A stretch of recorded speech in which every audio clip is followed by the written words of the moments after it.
Hey guys, welcome to another Achieve More podcast episode. Today we have a really good one for you. I'm excited to have Michael with me again from Huddle Card Collection.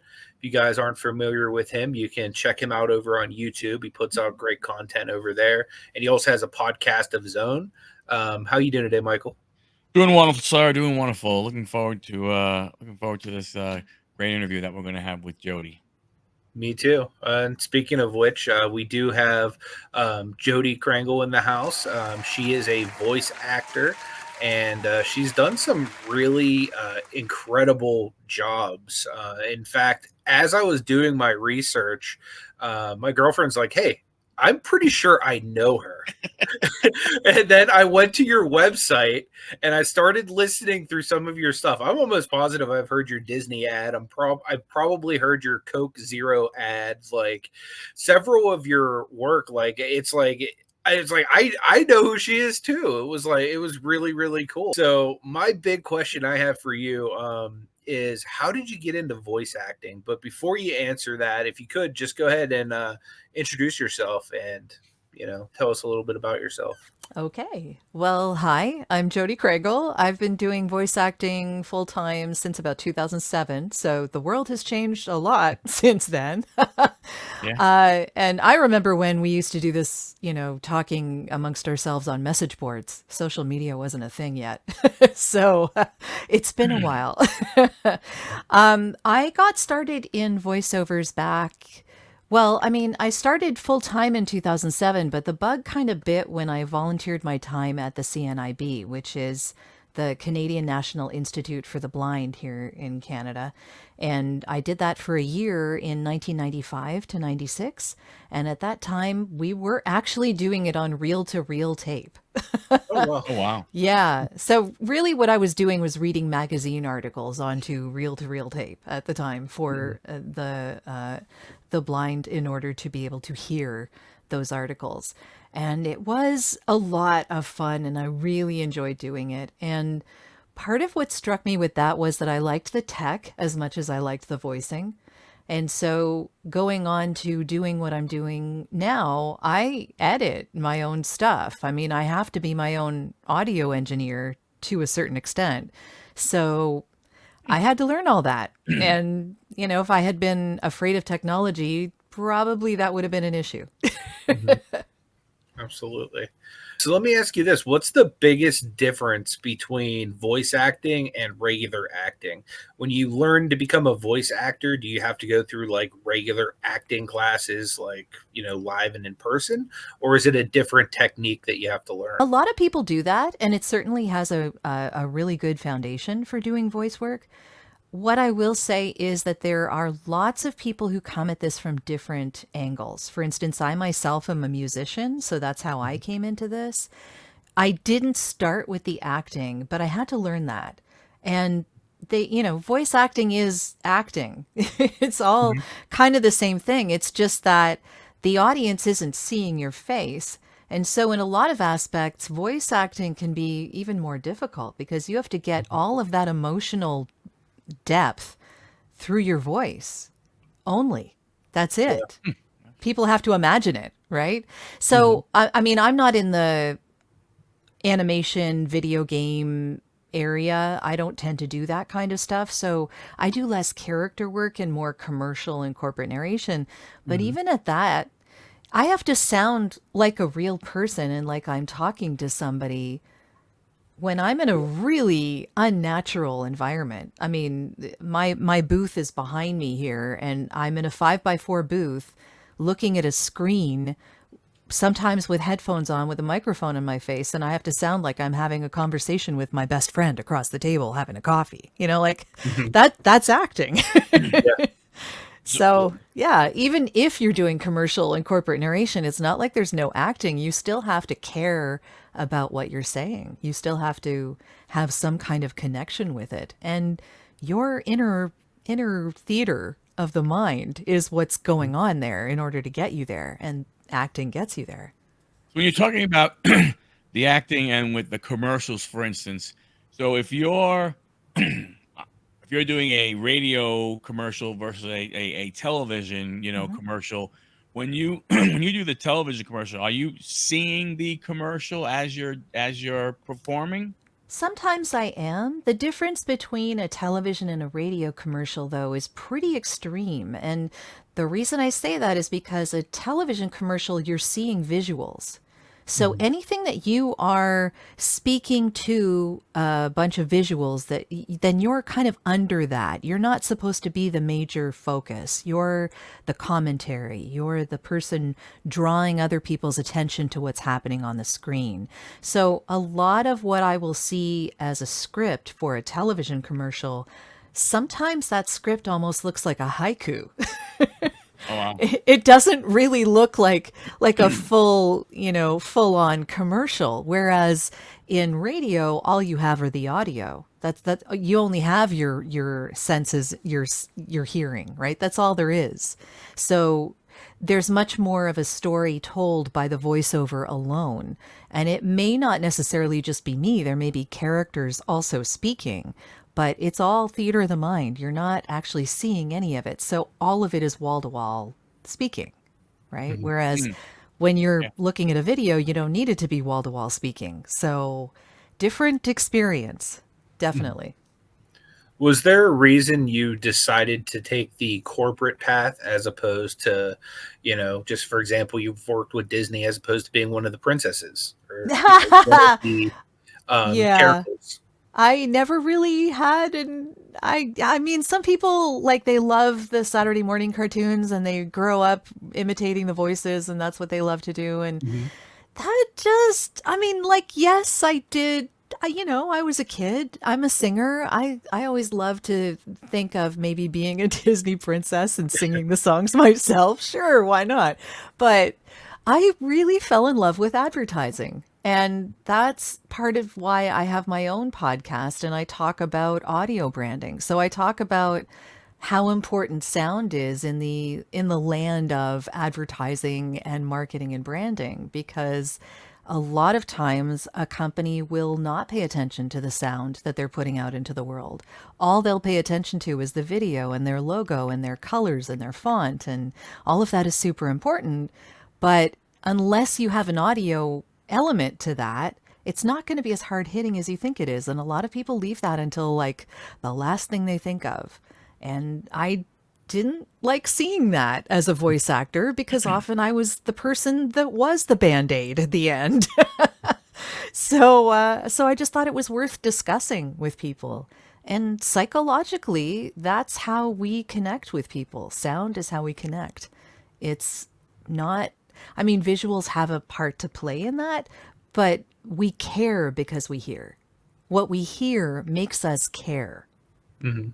True. That makes a lot of sense Yeah, definitely for does. sure. With everywhere that you've worked thus far, do you have a favorite acting gig that you've had or a favorite company that you've worked for? Oh, I love it all, honestly. It's hard to pick one because it's like saying, I have a favorite child. Yeah. Which one made you nerd out the most? Oh, which one made me nerd out the most? That is a good question. I mean, I used to do some Twitch live streaming for role-playing games, Mhm. and I did an intro for that and That's loved awesome. it. That was so much fun. But That's that super was like cool. that was fun. That was just fun. Yeah, I'm a longtime Dungeons and Dragons player, so for me that I saw was that. That's yeah. really cool. Um, I do a lot of like Lorcana and like Mhm. TCG gaming and stuff Okay. like that. So whenever I saw that you were into, the tabletop stuff, I was like, wow, that's awesome. That's pretty Oh cool. yeah. Very Longtime cool thing. player, like 30 plus years now. Nice. That's Wow, really cool. very cool. Yeah. Nice. So normally one of my questions is like, what are your hobbies? So like obviously There you Dungeons and go. Dragons, you like singing. Yeah. Anything else you like to do? Well, I attend I attend conventions, music conventions called Filk conventions, and I don't know if you've ever heard of this Have being not. someone in, fandom. So I participate and I have been part of a Filk band since 1994. And that band is called Urban Tapestry. We don't do a whole lot these days because been a while. We're still around, but Yeah. so these are music conventions that are based on science fiction and fantasy. So it started in the 70s, Mhm. and it was a typo in like a stencil that was supposed to be folk, and instead they That's said awesome. filk. Yeah. They typoed it. Uh-huh. And the community just kind of stuck with it. So in the Oh 70s, wow. in fan conventions, science fiction fantasy fan conventions, they would have an area where they would put people to sing in a circle like you would at a campfire, right? Oh, But nice. these were songs that were based on science fiction and fantasy, and other things that fans were a fan of, like cats and spicy food and this kind of computers, Oh wow. this kind of stuff. So so I've been involved in a music community called Filk since '94, and I go to one or two of those conventions every year, and love it. It's a lot of fun. That's awesome. That's really cool. I'm a Michael geek from way back. Yeah.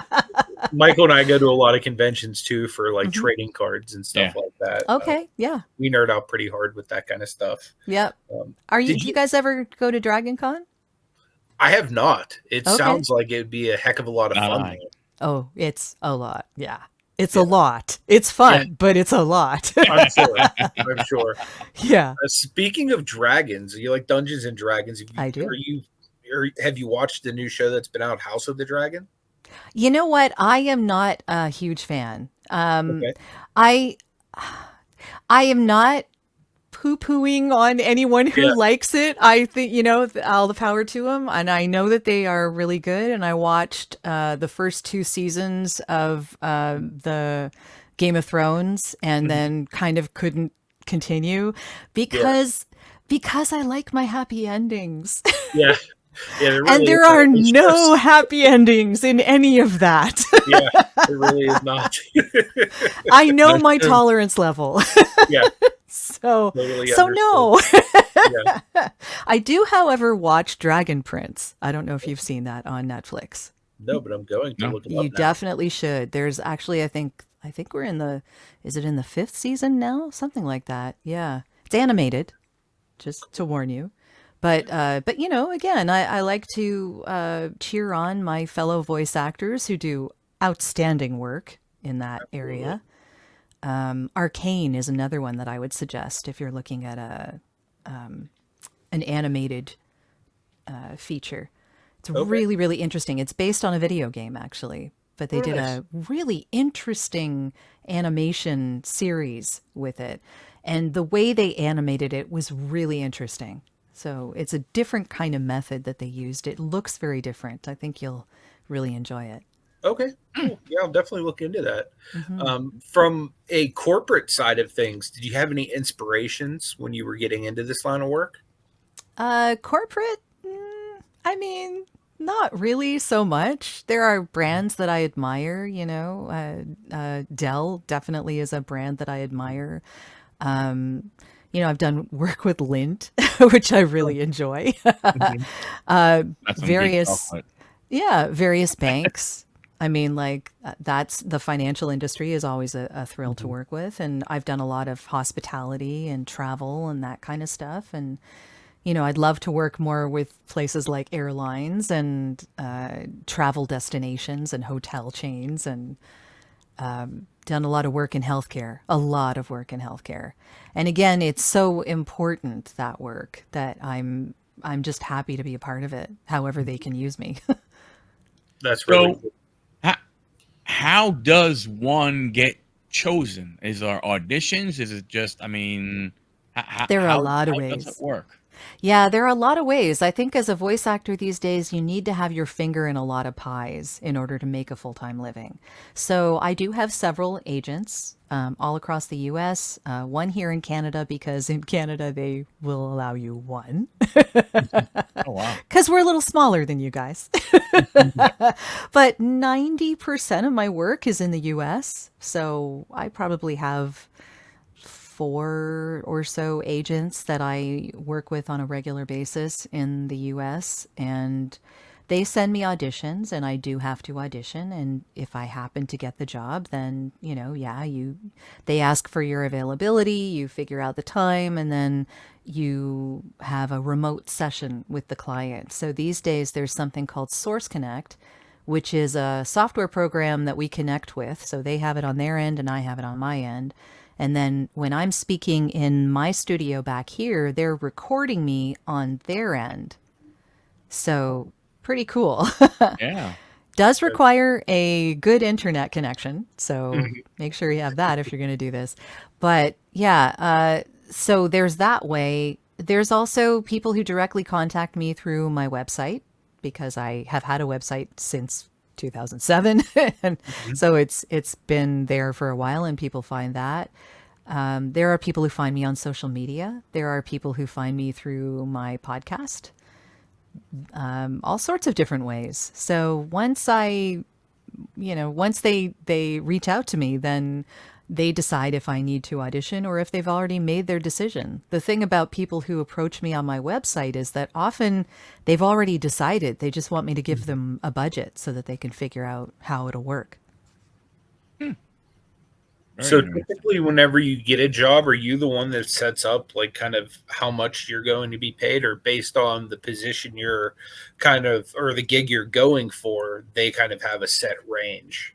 How does that? They usually, it depends on the gig, and there is a set industry rate for that. There's a guide that I usually use. It's called the GVAA rate guide. So if anyone's interested in finding out what those rates are, they can go search that and look through that. And it gives you a breakdown based on the geographical area that it'll be heard in, the length of time it'll be used, and which medium it's going to be heard in. So whether it's streaming or a television commercial or a radio commercial or only online, or if it's non-broadcast, which means the corporate stuff. So corporate narration, generally it's a video on their website or on their YouTube channel or on their social media that they aren't paying to promote. Okay. So it's just part of their reach out to people who drop by their website or their other social media areas, Oh. Yeah. So there's a difference between broadcast and non-broadcast. And broadcast to me is anything that the client is paying to promote. So if I'm the voice on anything that they're paying to promote, that to me is broadcast. Gotcha. Okay. That makes a lot of sense. Do you have any aspirations moving forward with your career? Like any like lofty goals that you would, one day like to reach? Lofty goals. You know what? I would love to work more in the travel tourism industry. So if I happen to be the voice of an airline or the voice of a hotel chain or the voice of a travel destination, I've done that in the past. I actually was the voice for Visit Orlando for several years, and then they moved nice. on, which happens. Yeah. So, I understand these things change, but I would so love to do that. That's kind of my industry of choice. And, of course, healthcare is one of the things that I have always loved and will continue to love. But I work in that all the time. So, Yeah. Understood. yeah. So what type of travel do you like? I know you mentioned Orlando. Do you have any favorite destinations you like to travel to? Well, I mean, Europe is beautiful and I would love to visit more often. I do like visiting the US. So, every chance I get to go to conferences or any kind of meetups that I can manage to do, that's always fun. And, I have never been to British Columbia, to BC, and I would Oh, really? love to go to BC at some point. Yes. I've been almost everywhere else, but yeah, I haven't been to BC yet. Awesome. So, when I have a couple of things. One I'm just curious. One I'm really curious about is that, how do you protect your voice, being that is, that's what it's all about, right? How do you protect your voice? I make sure that I am as healthy as possible. So for me, that means not eating a lot of sugar. And I mean, generally just trying to eat more healthfully. And also, I noticed that I was clearing my throat a lot at some point because of dairy. So I've kind of cut most of that out. So it's different for everybody, but I just want to keep myself healthy. So I just do the best I can, like we all do. Very interesting. Do you ever think about, or in your line of work, have you considered taking out like insurance for your voice? Like, God forbid if something were to happen and like that's your livelihood. Yeah, it's something that's occurred to me, but it is super expensive, and Sure. I'm not a celebrity. so, yes, it has occurred to me. Will I do it? I don't know. Yeah. Okay. I don't know. In the voice actors guild or voice actors industry, what are your guys' thoughts on AI? Oh, so many. Oh, wow. Is that a can of worms? Any that you can tell us about? Well, what I will tell you is that yes, AI is a great alternative for people who would never afford our services and could never. And I get it. There are people who just will never decide to spend money on voiceover, and that's fine. They would never be a client of mine anyway. So Right. I'm not too worried about that. What I will say though is that when you hire a voice actor, you're hiring someone that you can direct into what you need in 10 minutes. Depending on the length of the script, obviously. I tend to work with things that are 5 minutes of finished audio or less. So for me, it's quite short. And I can get generally, I can get a client what they need in 10 minutes. It's just how many takes of that do they need? Yeah.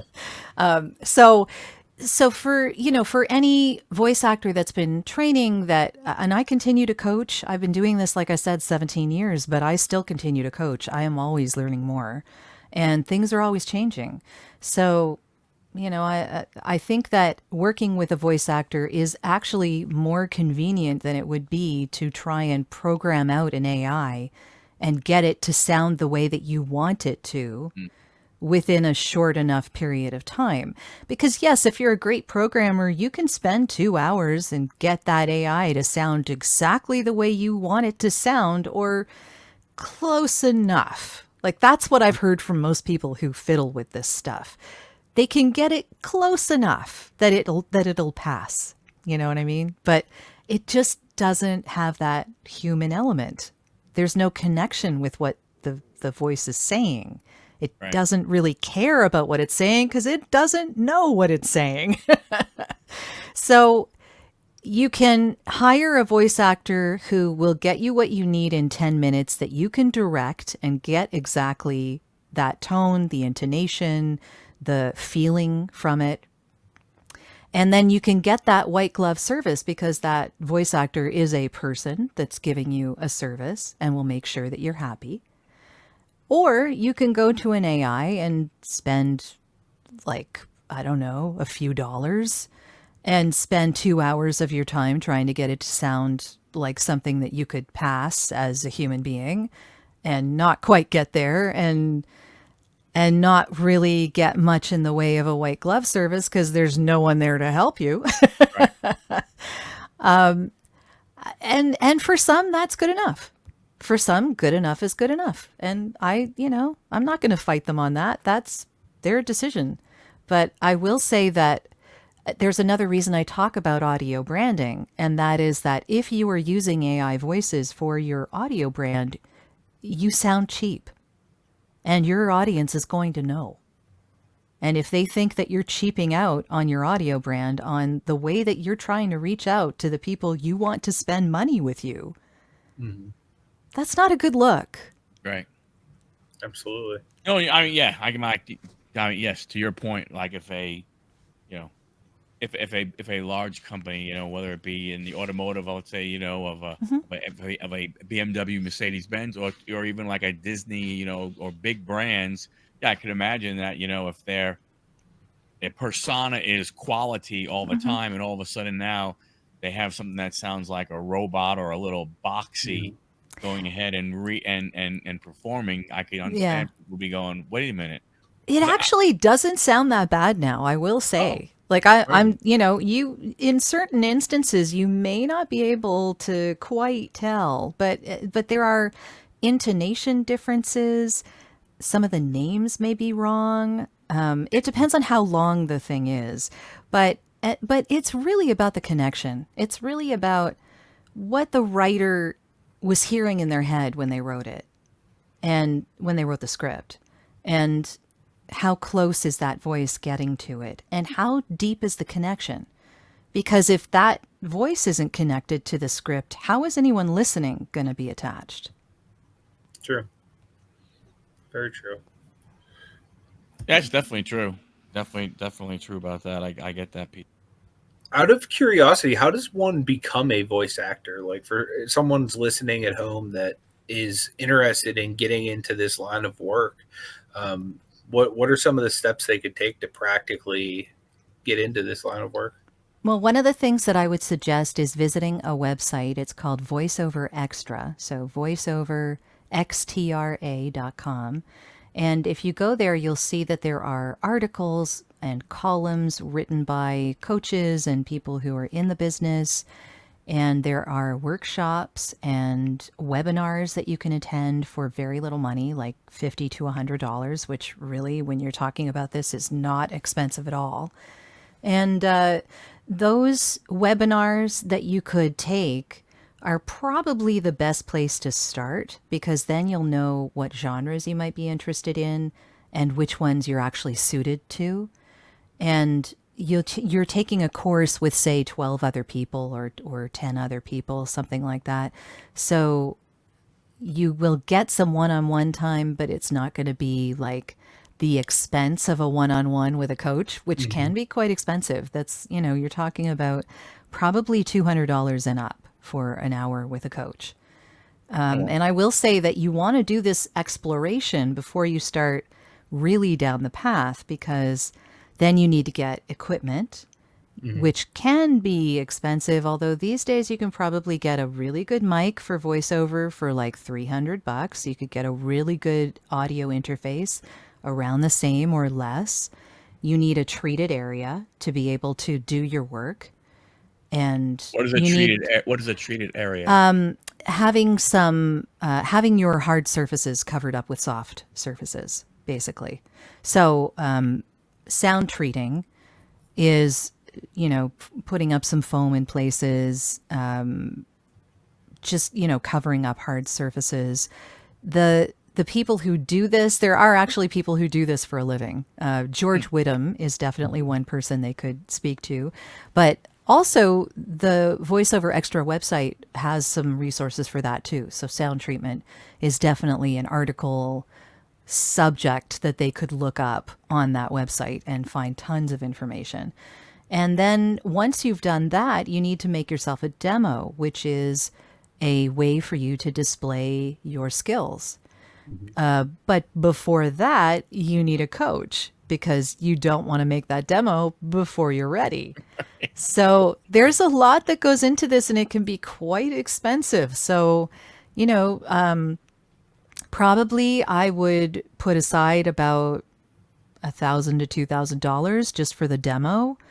I would put aside about that much for as much as you're going to need with a coach to get yourself ready for that.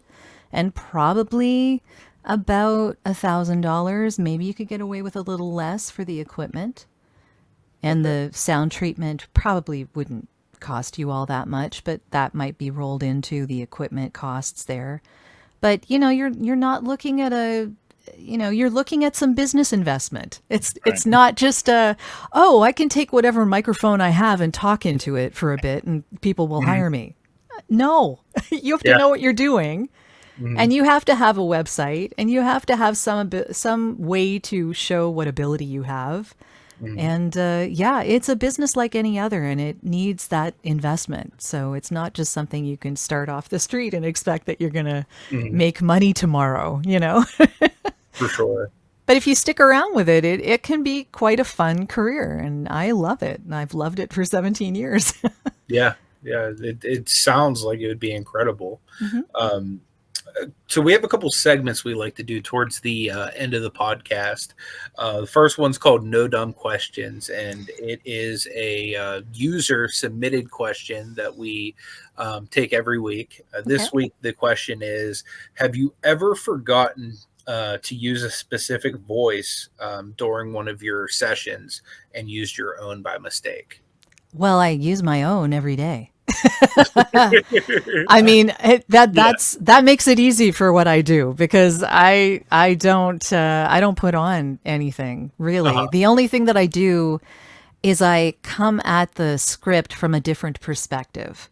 Okay. So acting wise, like if I'm talking to my mom, I'm going to sound different than if I'm talking to a 7-year-old child, or if I'm talking to my friend across the coffee table. Like they're completely different perspectives. And I'll also sound different if I'm in a busy coffee shop, if I'm watching a ball game, or if I'm on my couch at home talking to my husband. Do you know what I mean? Like they're all different. It's still me. I'm still going to sound like me, but it's from different perspectives and in different environments, in different situations. So it's less about putting on a voice. I don't do that. That's Okay. For character work, probably people do, but Yeah. I'm not a character actor, so Yeah. It makes a lot of sense. Yeah, I never thought of it in that perspective. Like, you need to be yourself, but in many different scenarios to meet whatever the script deems necessary. That's exactly, yeah. Right. There's a lot more that kind of goes into it than I bet a lot of people really give credit for it. Yeah, that's where the coaching comes in. Yeah, 100%. We have another segment that we do. It's our final segment of the podcast. It's called We Have to Ask, but You Do Not Have to Answer. Okay, Our go question for it. this week is, have you ever sat around by yourself at your house practicing or doing any of your lines for the script when you didn't have to? Like, just because, like, they get stuck in your head, whether it's a jingle or, like a specific line that just is crammed in your head that you can't get out. And you're just sitting on your couch and just, boom, next thing you know, it pops out. It's that kind of stuff ever happen for you? I will say I talk to myself all the time. I'm one of those people too. My girlfriend says, "Are you seriously talking to yourself?" Yeah, Like, constantly. Yeah. So not unusual. Yeah.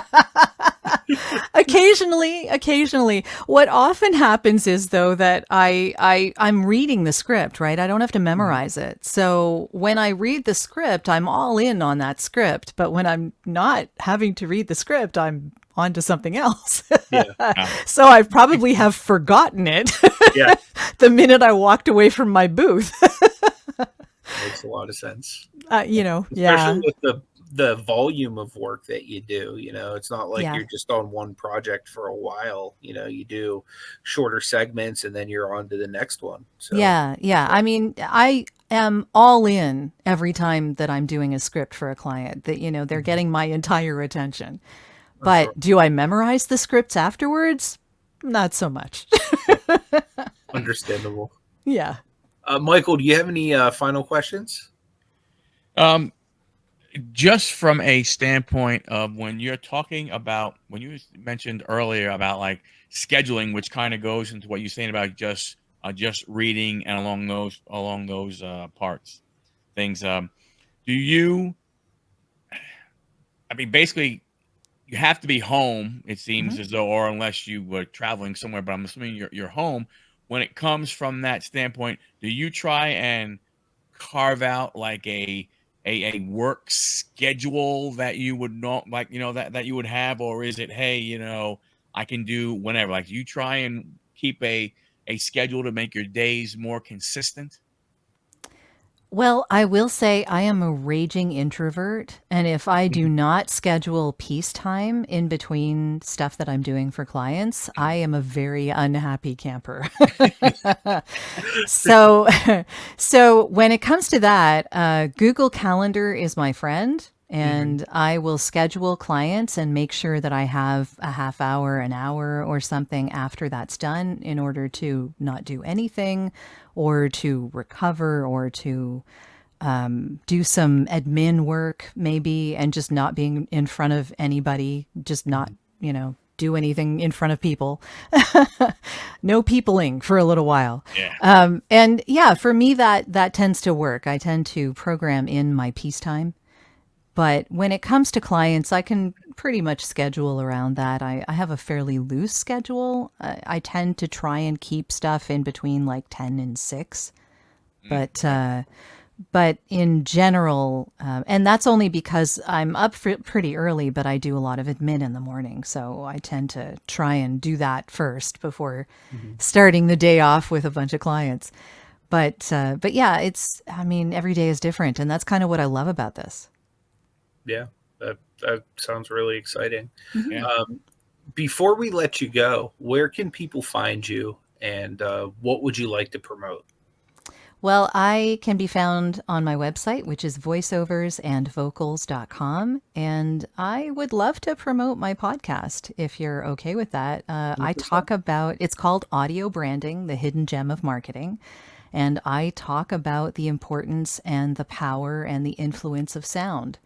So just in general, I've talked to all sorts of people about audio branding, but I've also talked about voiceovers. I've talked about podcasting.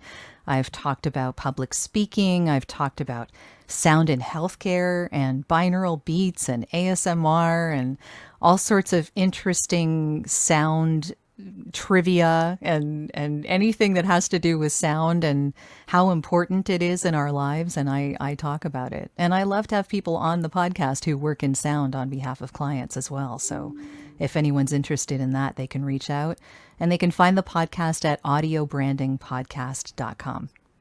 Awesome. Excellent.